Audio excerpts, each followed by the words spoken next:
What's up, socials? Welcome back to I've Tried Everything. Shall we get straight into the question? What strategy would you go with when trying to sell a product to your audience? I've had some requests to sell t-shirts, and I have set up a store and sold a few, but I'd like to promote it without shoving it in people's faces. Hello, binge watchers. I am relating heavily to your name right now since House of Cards came out this weekend. Anybody with me on that? Yeah, everybody. Hashtag House of Cards. This is a great question because if we are growing an audience somewhere, ideally if we have something to sell that's aligned with why they hang out with us, we should probably let them know it's available. Go buy my stuff. We don't want to say it like that. We want to say it in a way that they actually care about. In the case of merchandise, it's usually an extension of the fact that they feel like they're a part of your community. So quite frankly, by letting them know that that stuff is available for sale, you're just letting them know that they can take that step should they decide that that's a heavy piece of them being an advocate in your community. We see this a lot with Philip DeFranco on the SXE Phil YouTube channel. A lot of his inside jokes end up becoming t-shirts, and it's ultimately a way for the audience who's in on it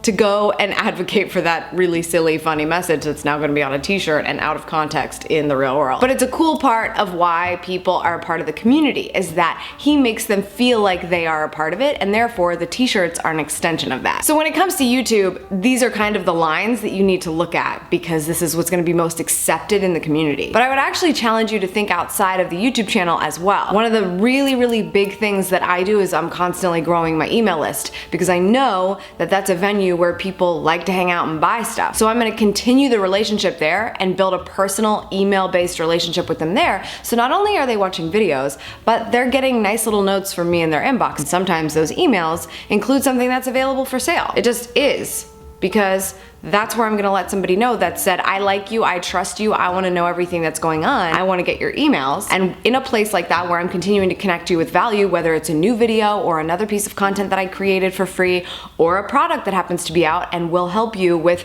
probably the same reason why you're following me in the first place, it's a good place to let them know. You don't wanna find yourself in a situation where you have one platform to sell, because then it can be really difficult to reach your goals. But when you have different venues, especially different venues and mediums that are in different places in the lead generation and business growth standpoint, email is a different place than YouTube. YouTube is very top of funnel. This is a place that I don't own. I'm fortunate enough to have a spot here for a little while as long as YouTube is okay with it and sends me traffic. But if it were to go away, there would definitely be no way to spread my brand awareness if I was nowhere else, and I certainly wouldn't have a place to sell anything. So you really want to think about all the different places that you are online that you can sell, and the different contexts of those situations and the different mindsets that people are in. Instagram is a great example of this too. I see products there all the time that I want to buy, but you have to be respectful of why the audience followed you in the first place. So if that's the case, that they followed you because all they want to do is buy your stuff, then posting pictures of your products is probably not weird. But if I want you to buy something on Instagram,